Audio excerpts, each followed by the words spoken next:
Moms, welcome back to my YouTube channel. This is Onya Zwan. Hari ini aku mau share satu tips yang menurut aku banyak banget nih ya yang bakal cariin nih videonya. Karena tentang gimana caranya anak itu bisa cepet bicara atau cepet ngomongnya. Di saat anak aku umur 14 tahun, si Zen udah bisa ngomong banyak kata dan juga jelas. Sebelumnya, buat moms yang belum subscribe, jangan lupa klik tombol subscribe di bawah dan juga tombol lonceng notification untuk channel ini makin berkembang dan juga aku bisa sharing banyak video yang bermanfaat selanjutnya.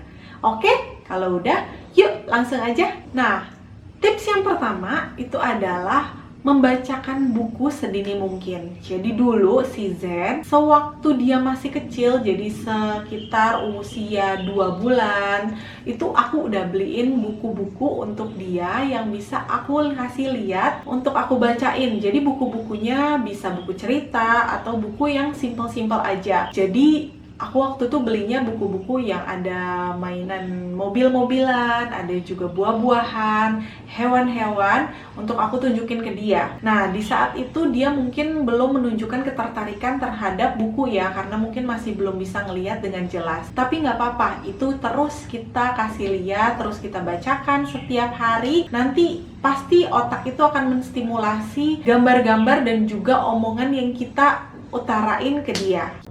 Zen, serius banget bacanya.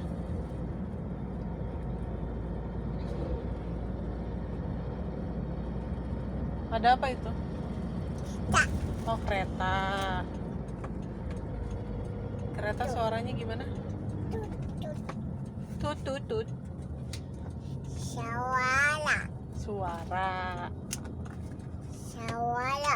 Suara. Abis. Habis. Udah habis ya bukunya ya. Tutup ya. Yang kedua itu adalah mendengar dan juga bernyanyi lagu bersama. Nah, mungkin kita ngerasa, oh dia kan belum bisa nyanyi, dia kan belum bisa ngomong, ngapain juga kita nyanyi bareng gitu. Nah, ternyata itu salah ya Mams. Jadi, untuk kita bisa memberikan, mentransfer apa bahasa yang kita sampaikan ke dia, itu ternyata dia sudah bisa mendengarkan dan juga dia bisa mentransfer ucapan-ucapan itu ke otak. Jadi, mungkin dia akan menyimpannya dulu di otak. Mam bisa menyanyikan lagu-lagu yang mungkin simple-simple aja. Jadi contoh menyanyikan lagu balonku, cicak-cicak di dinding, naik ke puncak gunung, atau juga kupu-kupu. Banyak ya Mams lagu-lagu anak kecil yang simple, yang sederhana bisa kita nyanyikan bersama untuk membuat hati si kecil itu semakin senang untuk semakin berinteraksi bersama ke orang tua. Nani. Balonku ada 5 dor. Rupa-rupa warnanya. Kuning. Hijau, kuning, kelabu kuning, merah muda, Balu. dan biru. Nani. Meletus balon hijau. Don. Dor. Hatiku sangat Don. kacau. Tidak. Balonku tinggal Pat. 4. Ku pegang Lat. erat-erat. Hore. Yang ketiga, kita juga harus sebagai orang tua melakukan komunikasi dua arah. Jadi kita harus sering ajak bicara, selalu berkomunikasi. Misalnya si anak itu lagi tummy time, kita juga bisa mengajak si kecil ngobrol bareng, berbicara, komunikasi. Dia lagi apa? Lagi tummy time ya? Oh, Dede mau makan ya, mau minum susu. Nah, itu bisa kita terus utarakan ke si kecil. Jadi si kecil itu mulai mentransfer apa sih yang diomongin orang tua ke dirinya gitu. Jadi dia juga ngerasa bahwa dia itu dianggap nggak cuma didiemin aja. Mungkin dia belum ngerti ya, jadi udahlah nggak usah diajak ngomong. Nggak kayak gitu juga ya Mams. Dia itu pasti mengerti satu saat nanti. Jadi itu akan dikumpulkan di otaknya dulu. Yang keempat itu bicaranya satu bahasa aja dulu Mams. Jadi contoh nih bahasa ibu. Bahasa ibunya adalah bahasa Indonesia. Contoh kita bahasa Indonesia. Kita gunain aja dulu bahasa Indonesia, nggak usah dicampur-campur. Jadi contoh, Dede mau makan apa? Mau makan banana?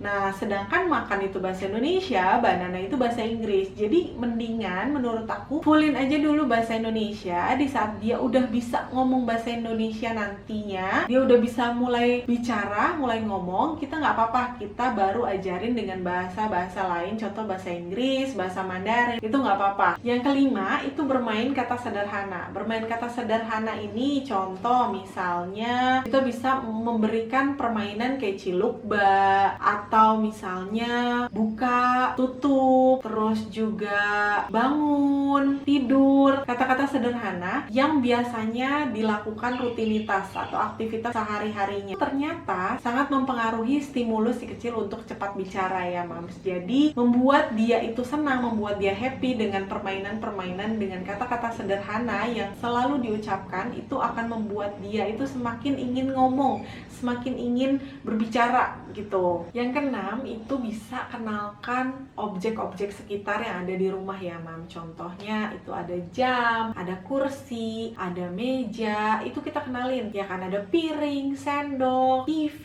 AC. Nah biasanya hal-hal yang ada di sekitar rumah itu akan membuat dia itu ingat, oh ini adalah jam, ini adalah TV, ini adalah meja, kursi, kasur, tempat tidur. Kabel tis itu Zen. Tajam-tajam. Ih. Ih.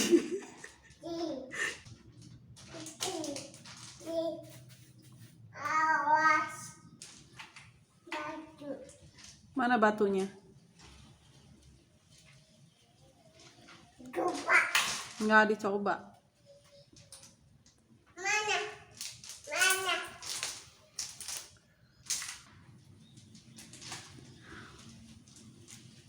Bah.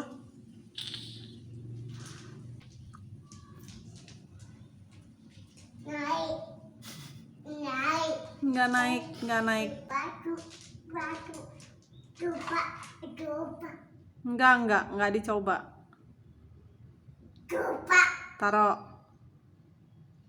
Taruh. Taruh.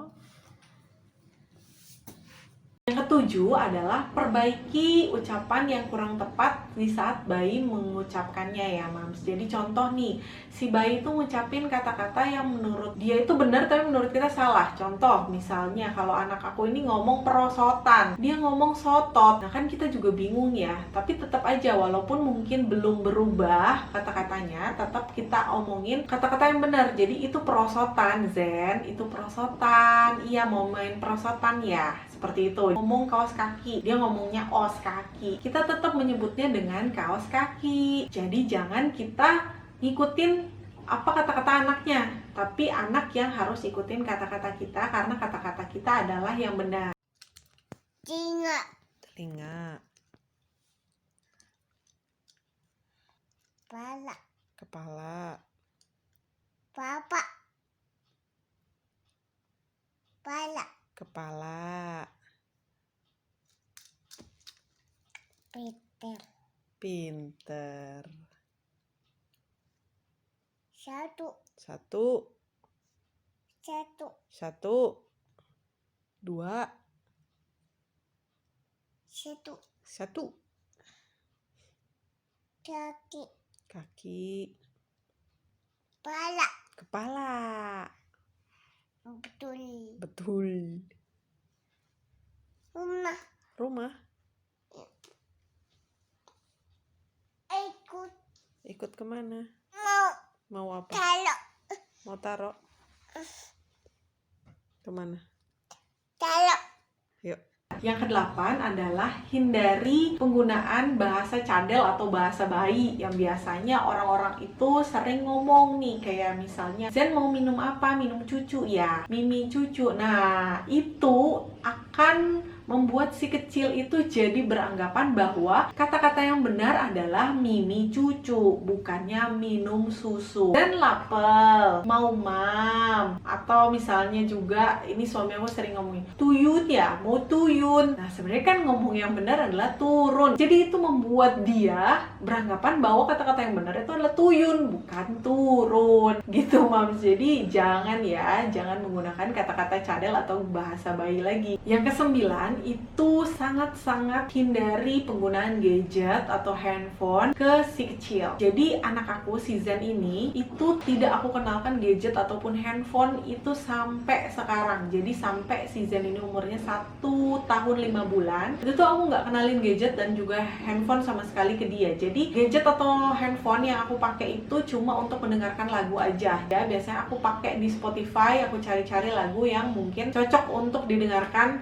atau dinyanyiin bersama. Nah, kalau misalnya anak itu dikasih tonton film atau misalnya video-video di YouTube, biasanya itu akan membuat komunikasinya itu satu arah aja ya Mams. Jadi dari YouTube itu atau dari video itu ke si bayinya aja. Biasanya si anak atau si kecil itu cuma duduk manteng di depan doang dan dia mentransfer aja gitu dari video itu ke otak dia, tapi dia tetap diam, nggak ngomong apapun. Nah, itu sangat-sangat dilarang atau sangat-sangat tidak disarankan. Mungkin itu susah ya Mam untuk dijalanin, apalagi kalau misalnya mengasuh anak sendiri di rumah tanpa bantuan neni, suster atau pembantu ya. Tapi percayalah bahwa sesusah-susah apapun itu, kalau misalnya emang kita niat untuk anak kita nantinya perkembangan dia itu maksimal, ya kita coba jalanin aja. Itu nggak lama kok Mam.